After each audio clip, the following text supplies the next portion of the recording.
Lindsey, it has been months. There has been plenty of time, no? Johnson now saying he'll look into this ethics probe involving Mills. Is that enough? Are both parties being held to the same standard? I agree with Congressman Edwards when she said a pox on both their houses. We're talking about incredibly bad actors engaging in reprehensible behavior, but it's happening within the institution of Congress. And what we need to be talking about now is major systems reform to address the institution itself. Why is the institution and its norms allowing for behaviors like this? The numbers don't lie. The National Women's Defense League is getting ready to release a report next week called the Abuse of Power Report. They've been tracking these numbers across the states right now.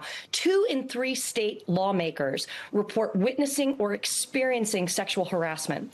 So back in 2018, a Democratic House member put forth a number of reforms to help support women who came forward and all victims of sexual harassment and abuse. But that required victims and survivors to come forward. And we all know that 3 in 4 survivors aren't going to come forward. So what are we actually doing to change the norms within the institutions to prevent these things from happening? Why is the Oversight Committee a partisan committee? We should have it half and half Republicans and Democrats. How about votes? Look at the kind of environment that we create on Capitol Hill. You have folks who are living away from their families. You have members of Congress living in their offices. They go to votes until 11 o'clock at night. They're out at bars with staff members. No corporate HR department in America would allow for the kind of behaviors and norms that exist in the United States Congress. Right. And Republicans right now have the majority. Is Republican leadership actually leading when it comes to addressing scandals and issues concerning sexual misconduct? In that clip that you played earlier, Anna, I think Speaker Johnson said, "I don't know what to say." He's obviously condemning the acts, which he should,